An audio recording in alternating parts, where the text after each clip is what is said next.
challenges that you have faced? There's a lot of challenges. So I think that one of the main challenges that we have is certainly for the construction company is that, this is a good plan, is that this site is situated along the bridge, and then there's an office building behind it. So then this road right here, which is Las Olas Way, is actually a private roadway, meaning that it's owned by us, the four owners, and the only public roadway is this roadway. So, and also there's a condominium across the street. So initially it was working out exactly how we were going to construct this building. When we go, you'll see that the concrete pump, which is essentially this giant machine right here, is located right in the middle of the lobby, and we are right now servicing all the concrete deliveries through this area right here. All of the truck deliveries are right now happening here along the bridge.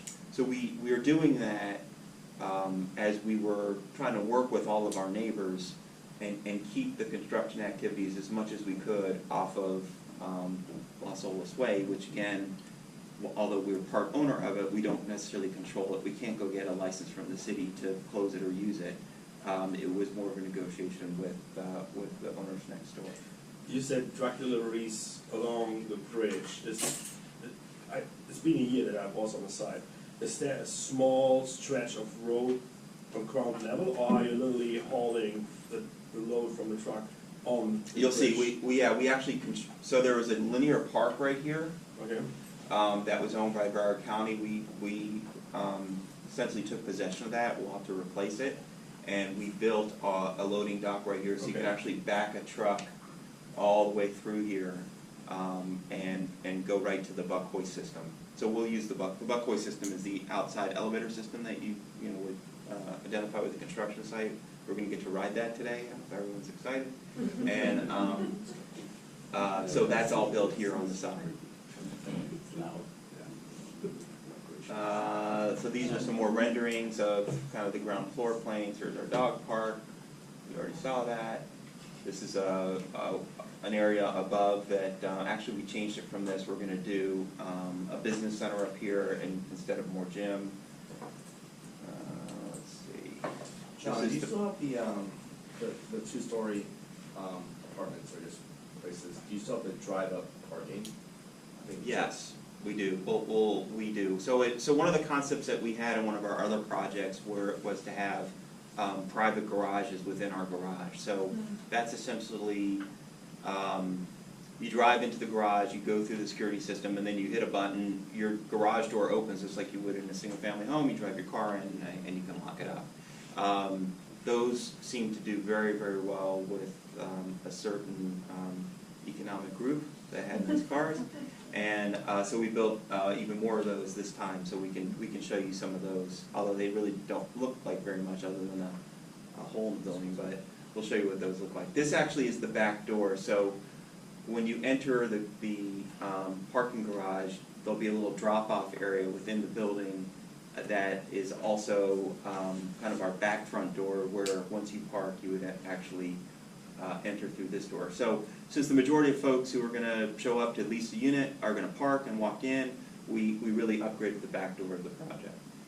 This is some indoor renderings of the lobby area. You can feel the space right now. The shell is built, but obviously none of the finishes are in. This is the one of the fountains in the main lobby.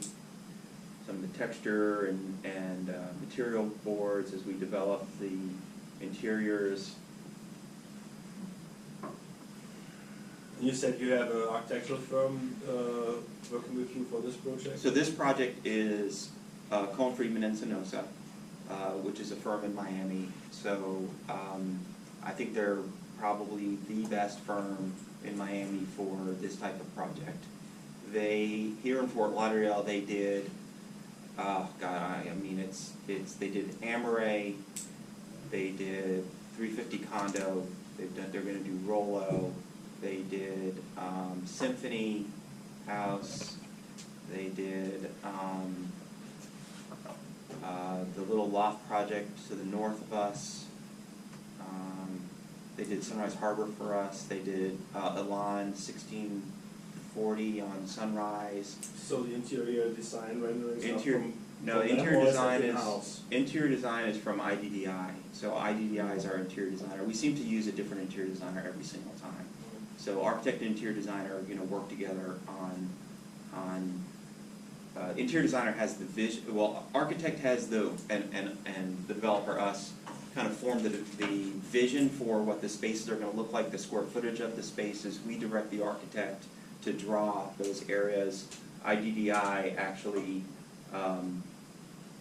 does the finishes for the interior of those spaces.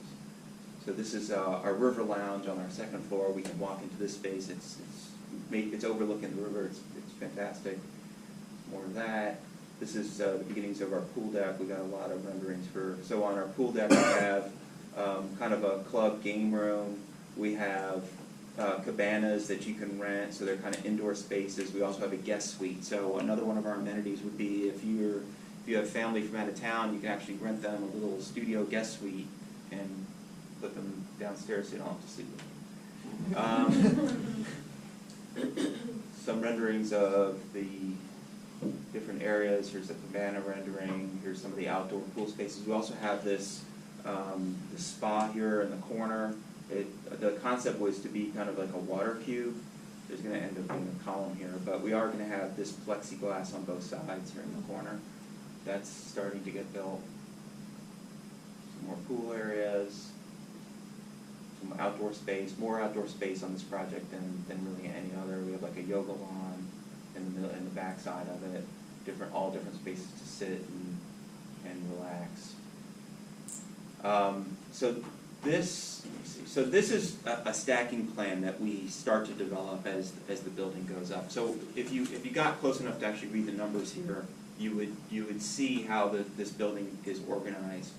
Again, we'll be able to see this today. So we have what we call our river lofts, which is essentially these ground floor units that really speak to the river.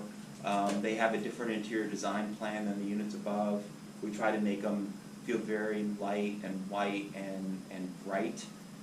Some of them are 2-story units, and I believe there's 27 of them, 28 of them. The average size is 1,400 feet.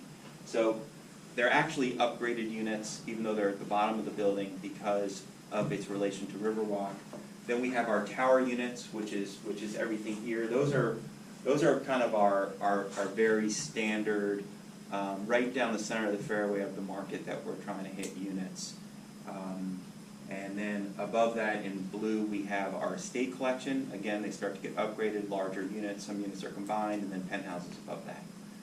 So that's how we organize the building. That's how we think about the building. This is how we're going to market the building.